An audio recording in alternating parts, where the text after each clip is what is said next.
कवि सम्मेलन देख देख के घर की शीला देवी को शेर और शायरी का बुखार चढ़ गया था। अब वो सीधे मुंह किसी को जवाब ही नहीं देती थी। उनके पति और उनका बेटा तो काम करने घर से बाहर चले जाते थे और उनकी शायरी झेलनी पड़ती थी बहू रेणु को। अब सास बोलती नहीं, अर्ज करती थी, संदूक पे रखी संदूक, संदूक में रखे झुमके, बहू झुमके निकाल के दे मेरे, कहाँ लगा रही है ठुमके।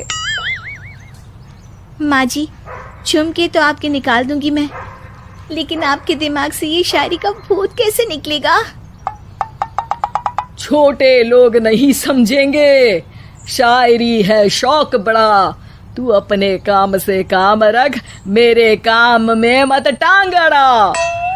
शौक अलग बात है, लेकिन हर चीज में अपना शौक डाल देने से जग हंसाई हो सकती है सासू माँ।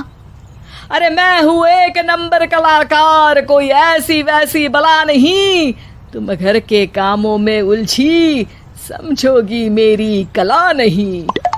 ठीक है माँ जी, आप नहीं समझती तो कोई बात नहीं, लाओ मैं आपके झुमके ही निकाल कर दे देती हूँ।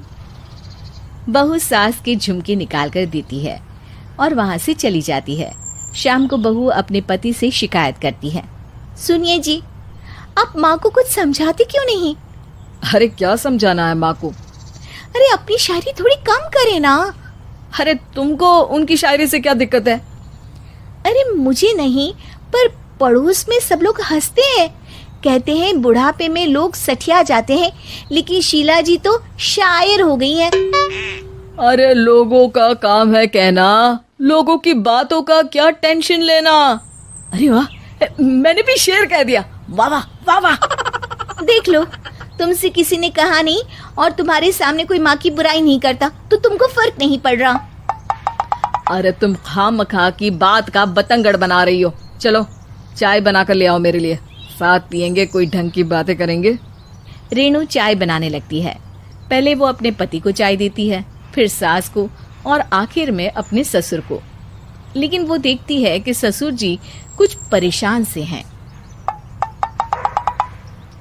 क्या हुआ ससुर जी, कोई बात हो गई है क्या?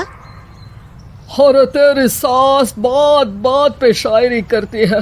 कल मैंने पूछा कि खाना खाया तो तेरी सास ने क्या जवाब दिया पता है?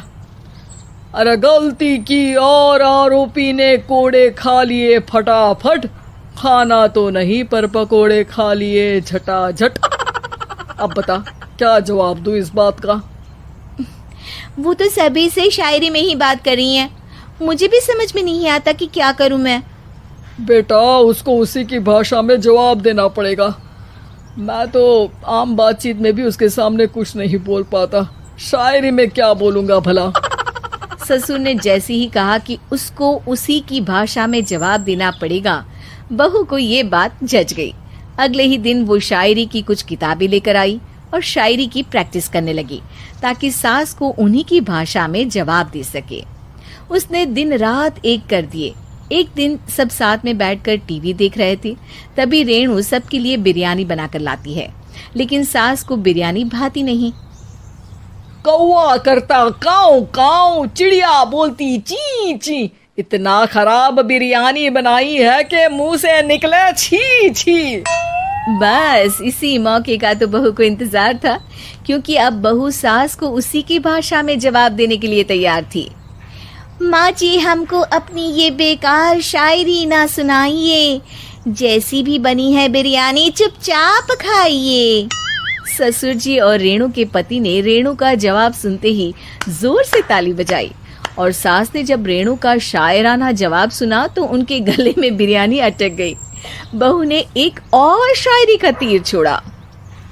शायरी में बहू के सामने सास हो जाएगी ढेर, क्योंकि सास मारेंगी एक शेर तो बहू मारेगी 1.25 शेर। सास को छोड़ के सब वाह वाह करने लगते हैं। आज पहली बार सास को नहले पे दहला मिला था और रेणु ने सास का मुंह चुप करा दिया था। अगले दिन रेणु का पति उससे कहता है, अरे वाह, तुमने तो माँ की बोलती ही बंद कर दी, मजा आ गया। अब मेरे लिए कुछ बना दो, खाकर मैं काम पर चला जाऊं। शायरी ही है मेरा जीवन, वही करूँगी जी भर के।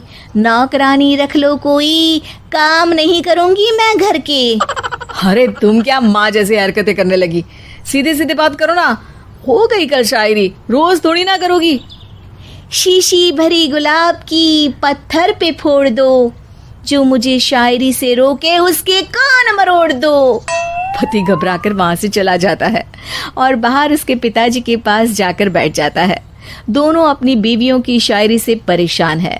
ससुर को पछतावा होता है कि क्यों उसने बहू को सास की भाषा में ही जवाब देने का आइडिया दिया। अब तो घर में दो दो शायर हैं। दोनों एक साथ दुखी स्वर में कहते हैं, हम दोनों की ही बीवियां जब से शायर हो गई है, क्या बताएं, जिंदगी एक फटा हुआ टायर हो गई है।